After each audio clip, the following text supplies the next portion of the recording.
জাতীয় জাদুঘরের সামনে মাদুর পেতে নির্বাচনী থিম সং প্রকাশ করলো এনসিপি।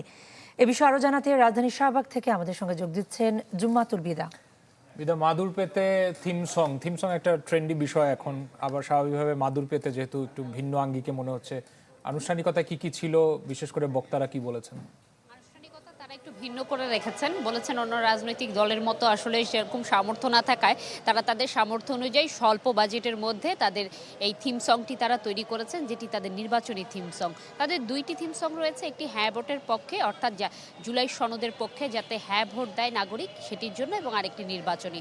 এবং মাদুর পেতে এটি লঞ্চ করার যে কারণ সেটি তারা বলছেন যে এই রাজপথ থেকেই জাতীয় নাগরিক পার্টির জন্ম, এবং এই কারণেই তারা রাজপথে সাধারণ মানুষ যারা হরিজয় সম্প্রদায় থেকে শুরু করে এই যে মানুষ রয়েছে একেবারে সংখ্যায় যারা কম, যারা হয়তো 5 তারকা হোটেলে যেতে পারবেন না, তাদের জন্য এই রাজপথে তারা তাদের এই থিম সংটি প্রকাশ করলেন এবং বলছেন যে এই থিম সঙের মধ্য দিয়ে তারা শাপলাকলিকে পৌঁছে দিতে চান প্রতিটি ঘরে ঘরে। যে মানুষরা এখন পর্যন্ত কয়েকটি নির্দিষ্ট প্রতীক চেনে, তারা যাতে এই গানের মধ্য দিয়ে শাপলাকলি অর্থাৎ তাদের যেই প্রতীক রয়েছে এই প্রতীকটি চিনতে পারে, সেই ব্যবস্থার কথা তারা বলেছে। এবং একই সাথে তারা যেই আরেকটি গান প্রকাশ করেছে, যেটি হচ্ছে জুলাই সনদে হ্যাঁ ভোটের জন্য, সেটিও তারা এখানে স্ক্রিনিং করছে এবং এখানে আশপাশে থাকা যে মানুষ রয়েছে সেই মানুষদেরকে আসলে নির্বাচনে হ্যাঁ ভোট এবং শাপলাকলিকে পরিচয় করিয়ে দেওয়ার চেষ্টাটুকু করছে। এবং একই সাথে আমরা তাদের নেতাকর্মীদের সাথে কথা বলার চেষ্টা করেছিলাম,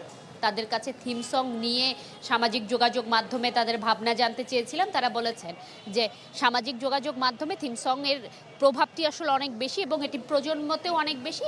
তারা চাচ্ছেন মূলত একটি সুষ্ঠু ভোট হোক, যার মধ্য দিয়ে একটি গণতান্ত্রিক নির্বাচিত সরকার সংগঠন আসুক বাংলাদেশে। এই ছিল আমার কাছে এখান থেকে সর্বশেষ।